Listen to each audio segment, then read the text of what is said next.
시간으로 근로계약서에 대해 살펴보도록 하겠습니다. 노동자와 사용자는 일을 할 때 근로계약서를 체결하게 됩니다. 근로기준법에서는 근로계약이란 근로자가 사용자에게 근로를 제공하고 사용자는 이에 대하여 임금을 지급하는 것을 목적으로 하는 체결된 계약을 말합니다. 근로계약서는 매우 중요합니다. 그 이유는 노동 조건이 정당한지 부당한지, 또한 임금을 못 받았을 때는 근거 자료로 사용됩니다. 또한 사업장 변경 사유를 판단하는 데 있어서도 중요한 자료로 사용됩니다. 따라서 이주 노동자가 권리를 찾고자 할 때는 매우 중요한 자료가 근로계약서입니다. 예를 들어 한 노동자가 사용자가 근로계약서를 작성하지 않은 채 말로만 기본급 250만 원 주겠다고 했습니다. 그런데 막상 월급날이 됐을 때 기본급 200만 원만 준다면 그 차액 50만 원을 그 노동자는 받을 수 있을까요? 없을까요? 네, 말로 하는 계약도 물론 계약입니다. 그러나 사용자가 나는 250만 원 약속한 적 없어, 200만 원이었어 라고 한다면 그 노동자가 250만 원을 받을 권리가 있다는 걸 증명하지 못하면 그 차액 50만 원을 못 받을 수도 있습니다. 이처럼 근로계약서는 매우 중요합니다. EPS 이주 노동자들은 고용노동부의 표준근로계약서라는 양식으로 근로계약서를 체결하는데 계약서 내용은 다음과 같습니다. 첫 번째로 계약 당사자인 사용자와 근로자의 정보가 기재되어 있습니다. 첫 번째로 근로계약 기간, 두 번째로 근로장소, 세 번째로 업무 내용, 네 번째로 근로시간, 다섯 번째로 휴게시간, 여섯 번째로 휴일, 일곱 번째로 임금, 여덟 번째로 임금 지급일, 아홉 번째로 지급 방법, 열 번째로 숙식 제공에 관한 규정, 11번째로 이 표준근로계약서에 없는 내용들은 근로기준법에 준용된다는 준용 규정이 있습니다. 이처럼 중요한 내용들이 표준근로계약서에 있습니다. 자, 그러면 하나하나가 참으로 중요한 내용이니까 앞으로 하나씩 살펴보도록 하겠습니다. 이처럼 중요한 근로계약서에 대하여 우리의 권리를 한번 OX 문제로 풀어볼까요? 1번, 근로계약서를 작성하지 않으면 노동자도 처벌받는다. OX, 여러분은 어떻게 하겠습니까? 네, 정답은 X입니다. 노동자는 처벌받지 않습니다. 다만 사용자만 500만 원 이하의 벌금을 처벌받습니다. 이처럼 근로계약서는 사업주가 작성 의무를 부여하고 있습니다. 두 번째입니다.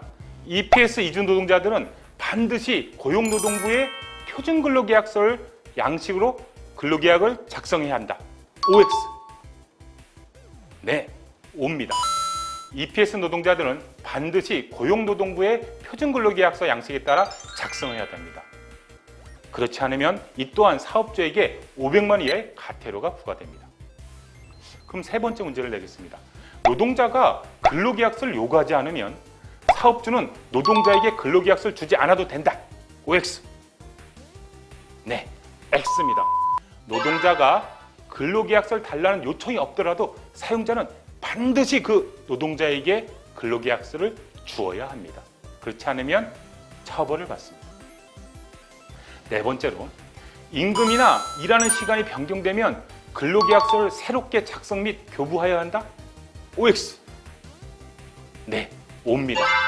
EPS 이주 노동자든 미등록 노동자든 사용자는 임금, 근로시간, 휴일, 연차 유급 휴가, 취업 장소와 업무 등이 변경될 때는 반드시 한부를 작성해서 노동자에게 주어야 합니다.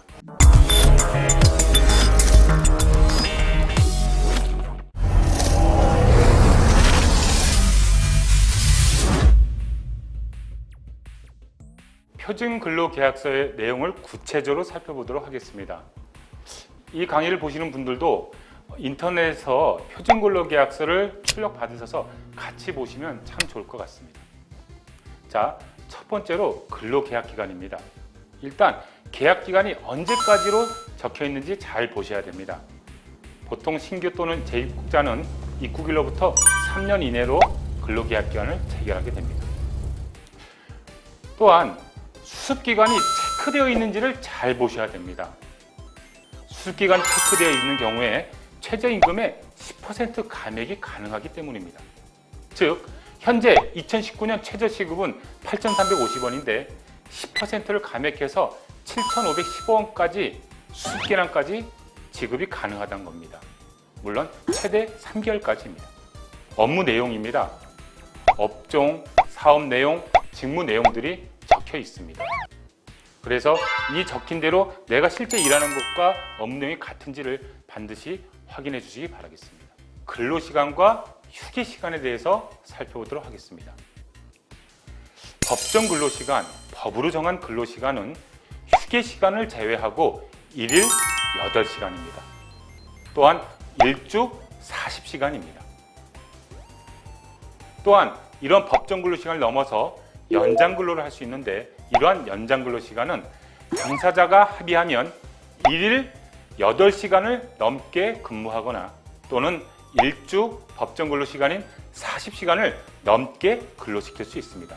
물론 연장 근로수당은 통상임금의 50% 이상을 가산하여 지급하여야 합니다.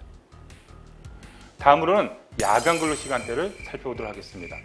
저녁 10시부터 새벽 6시까지가 야간 근로에 해당됩니다. 물론 야간 근로수당 또한 통상임금의 50%를 가산하여 지급해야 합니다. 그런데 법정 근로시간 및 연장 근로, 야간 근로 등은 상시 5인 이상 사업장에서만 의무 적용되게 됩니다. 다음으로는 휴게시간입니다. 근로시간이 4시간인 경우에는 30분 이상의 휴게시간을 주어야 됩니다. 8시간인 경우에는 1시간 이상의 휴게시간을 반드시 근로시간 도중에 주어야 합니다. 휴게시간은 물론 근로자가 자유롭게 이용할 수 있어야 합니다. 그런데 표준근로계약서상의 근로시간이 실제 근로시간과 다른 경우가 문제가 많이 됩니다. 즉, 표준근로계약서보다 더 많은 근로시간을 근무했음에도 제대로 된 임금을 지급받지 못하는 경우가 종종 있습니다. 여기서 제일 중요한 것은 표준근로계약서보다 더 많은 근로시간을 일을 하였다는 증거 등을 가지고 있어야 권리를 보호받을 수 있습니다. 즉, 내가 어느 정도 일했다는 근무 시간을 입증하기 위해서 회사의 출퇴근 기록 카드 등을 사진 찍어 놓거나 달력 같은 곳에 매일 출근 시간, 휴게 시간, 퇴근 시간 등을 기록하여 관리하시는 것이 나의 권리를 보장받는 데 큰 도움이 됩니다. 이후 살피겠지만 표준근로계약서와 실근로가 다르다면 사업장 변경 사유가 될 수도 있으며 또는 임금 체불이 발생할 수도 있기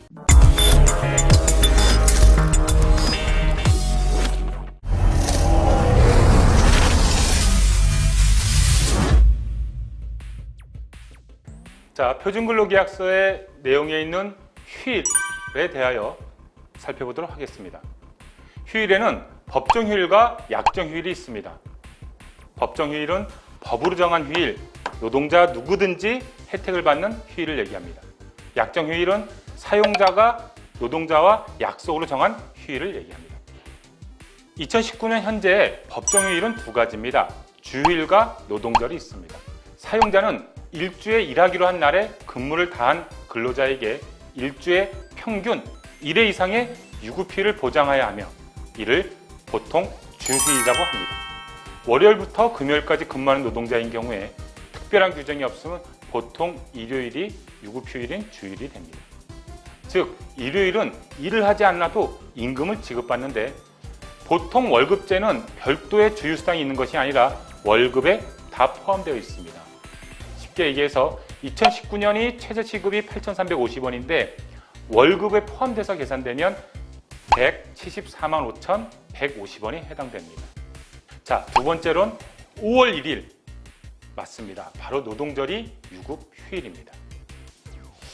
그런데 달력상의 빨간 날 공휴일은 법정휴일일까요? 현재 법으로는 법정휴일로 제정되었지만 아직 노동자들에겐 적용되지 않습니다. 사업장 규모에 따라 2020년 1월 1일서부터 순차적으로 적용됩니다. 다음은 약정휴일인데요. 이는 법적 의무는 아니지만 사용자와 근로자가 근로계약서나 취업규칙 등의 쉬기로 한 약정한 휴일을 말합니다. 즉, 회사 규정에 따라 공휴일이 현재도 유급휴일로 규정된 회사들도 많습니다. 참고로 이러한 유급휴일에 근무를 하면 사용자는 휴일 근로수당을 가산하여 지급해야 됩니다. 그런데 이러한 휴일 근로수당은 상시 근로자 5인 이상 사업장에만 의무 적용됩니다. 다음으로는 연차 휴가에 대해서 알아보도록 하겠습니다. 노동자가 회사에 최초 입사 시 1개월 개근할 때마다 하루의 연차 유급 휴가가 주어집니다. 또한 1년을 80% 이상 출근을 하면 15일의 연차 유급 휴가가 주어집니다. 만약 1년을 근무하게 되면 한 달 근무할 때마다 생기는 하루씩과 1년 일하서 15일 발생된 걸 합쳐서 26일이 발생됩니다. 그런데 그 다음에서부터는 다시 15일이 발생되게 됩니다.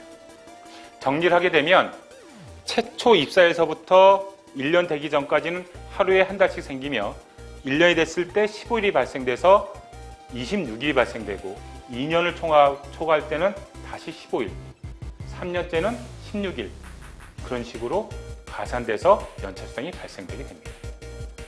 그런데 이러한 연차 유급 휴가 또한 상시 근로자가 5인 이상 사업장에만 법적으로 보장되는 유급 휴가입니다. 보통 사업장에서 여름 휴가를 주말, 즉 토요일을 포함해 주는 경우가 많은데 보통 주말은 연차 휴가 일수에서 포함되지 않습니다.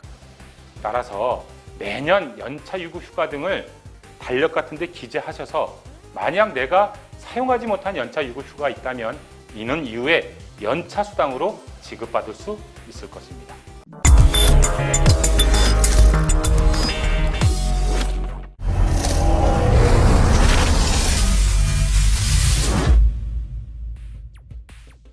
임금에 대해서 살펴보도록 하겠습니다. 올해 최저임금이 얼마일까요? 네, 시급 8,350원입니다.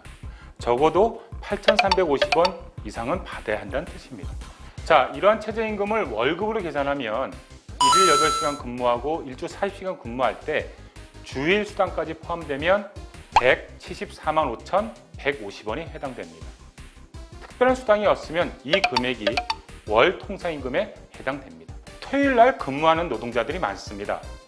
그러면 문제를 내보겠습니다. 만약 월요일서부터 토요일까지 매일 8시간씩 근무를 했다 그러면 연장 근로수당이 어떻게 발생될까요?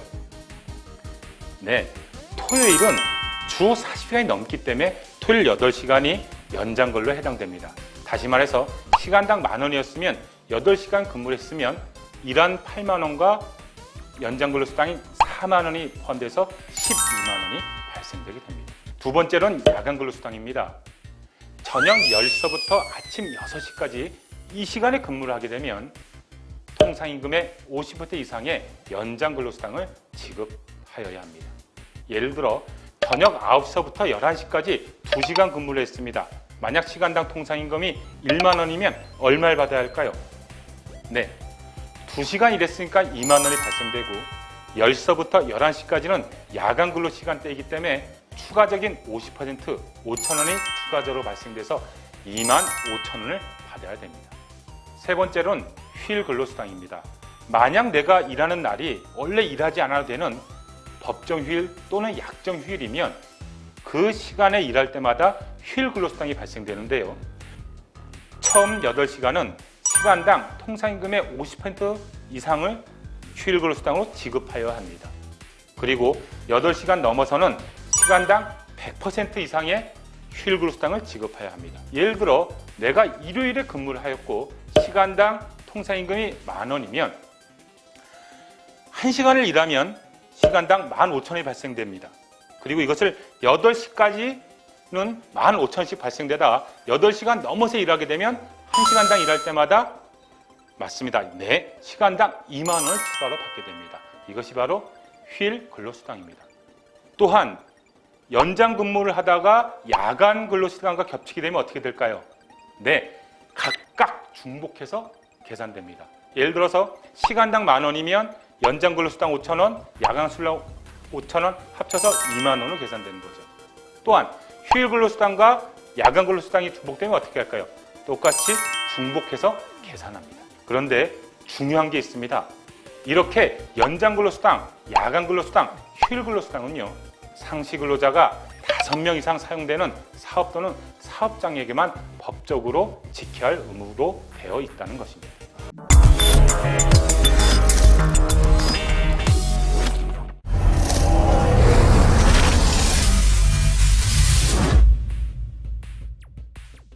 EPS 노동자들이 상당히 많이 오는 사업장 변경에 대해서 살펴보도록 하겠습니다.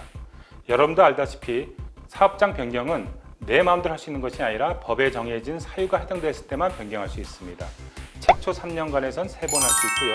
계약이 연장된 1년 10개월 동안 2번을 더 할 수 있습니다. 그런데 이것은 사업주와 당사자 합의로 3번 또는 2번을 연장할 수 있는데 그렇지 않은 경우도 있습니다. 일반적으로 외국인 근로자의 책임이 아닌 사업장 변경 사유라고 얘기합니다. 좀 더 구체적으로 살펴보겠습니다. 임금이 체불된 경우입니다.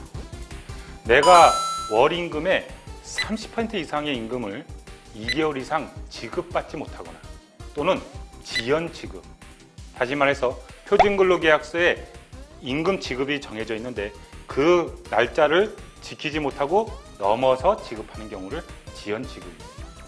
이 경우나 또는 내 월급의 임금의 10% 이상의 금액을 4개월 이상 지급하지 않거나 또는 지연 지급하는 경우에 사업장 변경을 할 수 있습니다.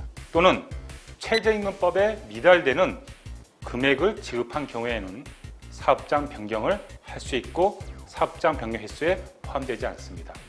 그런데 신청일이 중요합니다.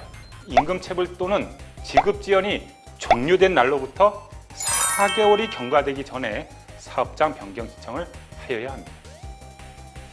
다음으로는 사용자가 채용할 때 제시하거나 채용한 후에 일반적으로 적용하던 근로조건, 쉽게 얘기해서 표준근로계약서상의 근로조건과 임금 또는 근로시간이 20% 이상이 감축된 기간이 사업장 변경 신청일 이전 1년 동안의 2개월 이상인 경우에도 사업장 변경이 가능합니다.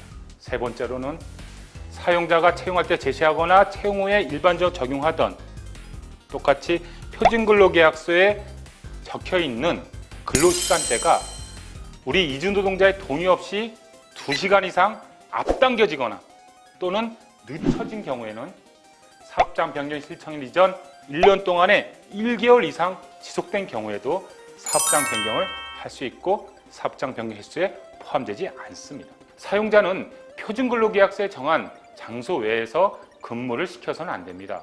다른 사업장에서 일을 시킨다든가 이런 경우 불법이며 사업장 변경 사유에 해당될 수 있습니다. 예를 들어 제조업으로 들어왔는데 농업을 시킨다? 이런 경우는 불법이며 이러한 이유를 들어 사업장을 변경할 수도 있습니다.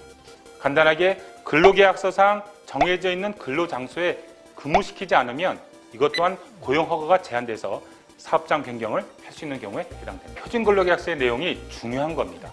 반드시 표준근로계약서상의 임금 및 임금 지급일, 근로시간 등 실제 근로와 임금을 반드시 비교해 보시기 바랍니다. 또한 이러한 신청은 이주노동자가 고용센터에 사업장 변경 신청을 할 수 있음을 반드시 알아두시기 바라겠습니다.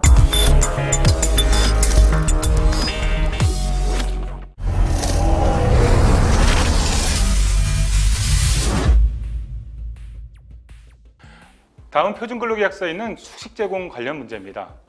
자, 많은 노동자들이 숙소와 식사를 회사로부터 제공받는 경우가 있고 또는 숙소만 제공받는 경우가 있습니다.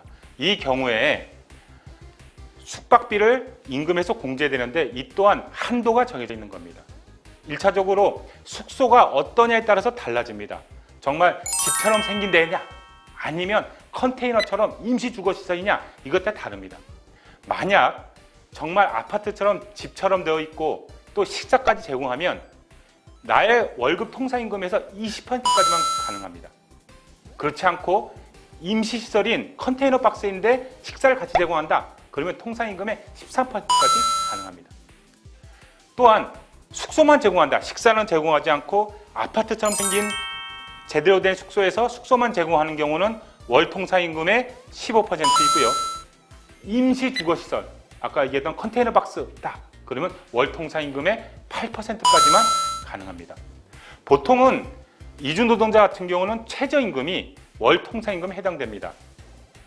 연장근로수당이나 기타 야간근로수당은 통상임금에 해당되지 않거든요. 그렇기 때문에 월 최저임금인 2019년인 같은 경우는 174만 5,150원을 기준으로 해서 그 퍼센티지로만 숙식비를 제외할 수 있습니다. 근데 중요한 거는요, 사업주 마음대로 뛸 수 있는 것이 아닙니다. 사업주는요, 표준근로계약서에 기재된 금액 범위에서만 숙식비를 징수할 수 있고, 또한 사업주는 임금에서 숙식비 자체를 사전 공제할 경우에는 노동자에게 공제액 등을 명확하게 이해할 수 있도록 자국어로 된 동의서가 반드시 필요합니다. 동의서가 없다면 이 또한 받을 수 없는 것입니다. 다음은 사용자가 처음 고용허가제를 받을 때 이주노동자의 숙소가 마치 아파트처럼 제대로 된 숙소라고 얘기해놨지만 실제로 컨테이너처럼 임시 주거시설을 제공한 경우에는 이를 이유로 사업장 변경을 할 수 있는 것입니다. 또한 사용자가 이주노동자에게 제공한 숙소가 숙소시설 기준의 일부를 또는 전부를 충족하지 못한 경우에는 이 또한 노동부에서 시정 조치를 했음에도 불구하고 시정되지 않으면 이를 이유로 사업장 변경을 할 수 있습니다. 그러면 이주노동자들의 숙소시설의 기준에 대해서 좀 살펴보도록 하겠습니다. 첫 번째로, 사용자는 남자와 여성을 기숙사의 같은 방에 거주하게 하여서는 안 됩니다. 또한 사용자는 기숙사를 설치하는 경우에 소음이나 진동이 심한 장소를 피하여야 합니다. 취업 시간을 달리하는 2개조 이상의 근로자들을 같은 침실에 기숙하게 해서는 안 됩니다. 기숙사 침실의 넓이는 1인당 2.5 제곱미터 이상으로 하여야 하며 일실의 거주 인원은 15명 이하로 하여야 합니다. 난방 시설도 있는데요, 보일러 등을 이용한 바닥 난방 시설이 설치되어 있어야 합니다. 또한 화장실과 샤워실이 설치되어 있어야 합니다. 그리고 침실과 화장실, 샤워실 각각의 잠금 장치가 되어 있어야 됩니다. 방별로 화재 감시기가 설치되어 있고 소화기가 비치되어 있어야 됩니다. 이러한 것들이 외국인 근로자들의 기숙사의 설치 조건들입니다. 다음은 부당한 처우로 인해서 사업장을 변경할 수 있는 경우를 설명하도록 하겠습니다. 만약 이주노동자가 사용자로부터 성폭행을 피해를 당하면 그 즉시 긴급하게 사업장을 변경할 수도 있습니다. 또는 이주노동자가 사용자로부터 성희롱, 성폭력, 폭행, 상습적인 폭언 등을 당해서 더 이상 그 사업장에서 일할 수 없을 때도 사업장 변경을 할 수 있습니다. 비단 사업주뿐만 아니라 사업 직장 동료 또는 사업주의 배우자 등의 친척들을 인해서 성희롱, 성폭행 또한 이 또한 사업장 변경을 할 수 있습니다. 또한 사용자로부터 국적, 종교, 성별, 신체 장애로 불합리하게 차별 대우를 받음으로써 그 사업장에 계속 일할 수 없게 되는 경우도 마찬가지로 사업장 변경을 할 수 있으며 사업장 변경 횟수에 포함되지 않습니다.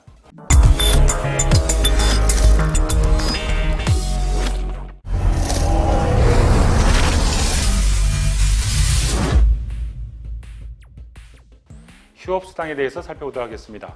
만약 회사가 일이 없다고 휴업을 하면 노동자는 임금을 받지 못할까요? 아닙니다. 사용자의 귀책사유로 휴업하는 경우에도 평균 임금의 70% 이상을 휴업수당으로 지급받을 수 있습니다. 만약 사업주가 평균 임금의 70%를 지급하지 않으면 형사처벌 받을 수 있습니다. 물론 민사적으로는 100% 받을 권리가 있지만 70%마저 주지 않으면 노동부가 처벌한다는 뜻입니다. 그리고 퇴직금과 출국만기 보험에 대해서 살펴보도록 하겠습니다. 출국만기 보험은 여러분들 알다시피 이주노동자들에 대하여 퇴직금을 대비하여 사업주가 가입하는 보험입니다. 보통은 출국만기 보험은 통상임금으로 기준하기 때문에 실제 받아야 할 법정 퇴직금보다 적은 경우가 대부분입니다. 따라서 출국만기 보험의 예상 수령액을 미리 확인한 후에 내가 실제로 받아야 할 법정 퇴직금의 차액들을 미리 사업자에게 청구해서 받을 수 있습니다. 출국만기 보험의 예상 수령액은요, 삼성화재의 전화를 통해서 알거나 또는 모바일 웹, 외국인 고용관리 EPS입니다. 또는 홈페이지에서 www.eps.go.kr에서 확인할 수 있습니다. 다음으로는 임금체불과 그 해결 방안에 대해서 짤막하게 살펴보도록 하겠습니다. 1차적으로 임금체불을 해결하기 위해서 미리미리 준비해야 될 게 있는데요. 첫 번째로 근로계약서입니다. 두 번째로는 월급 명세서를 모아두셔야 됩니다. 월급 봉투 또는 통장으로 받았으면 통장 거래 내역서들을 갖고 계셔야 됩니다. 그리고 회사의 명함들을 갖고 계신 게 좋습니다. 특히 사업주의 명함들을 갖고 있는 게 좋습니다. 그리고 내가 실제 일했던 근무 기록들, 타임카드가 있으면 타임카드를 사진 찍어놓거나 그런 것이 없으면 손수 출근 시간, 휴게 시간, 퇴근 시간들을 달력 같은 경우에 꼭 하루하루 기재된 것 또한 자료가 될 수 있습니다. 그리고 내 회사에서 일하는 상시 근로자 수가 몇 명인지를 알 수 있는 자료들도 갖고 있는 게 좋습니다. 임금이 체불되면 첫 번째로 보통 노동부에 진정을 합니다. 이는 EPS 노동뿐만 아니라 미등록 노동자들도 고용노동부를 통해서 진정을 통해 임금을 해결할 수 있습니다. 또한 EPS 노동자들은 임금체불 보증보험에 가입되어 있기 때문에 고용노동부에서 해결되지 않으면 체불급품 확인을 발부받아서 임금체불 보증보험, 서울보증보험으로부터 최대 200만 원까지는 임금체불을 해결할 수도 있습니다. 또는 노동부에서 해결 안 되면 아까 얘기했던 체불급품 확인을 발부받아서 법률구조공단을 통해서 나의 체불임금을 받을 수 있습니다. 또한 소액체당금 제도라는 것이 있습니다. 현재는 최대 400만 원까지는 소액체당금 제도로서 임금 체불을 해결할 수도 있다는 것을 알아두셨으면 좋겠습니다. 다음은 노동상권에 대해서 설명하도록 하겠습니다. 헌법상 노동자는 근로조건의 향상을 위하여 단결권, 단체교섭권 및 당체행동권을 가집니다. 이주노동자도 당연히 노동조합을 건설하거나 노동조합에 가입하여 할 수 있는 노동상권이 당연히 보장됩니다.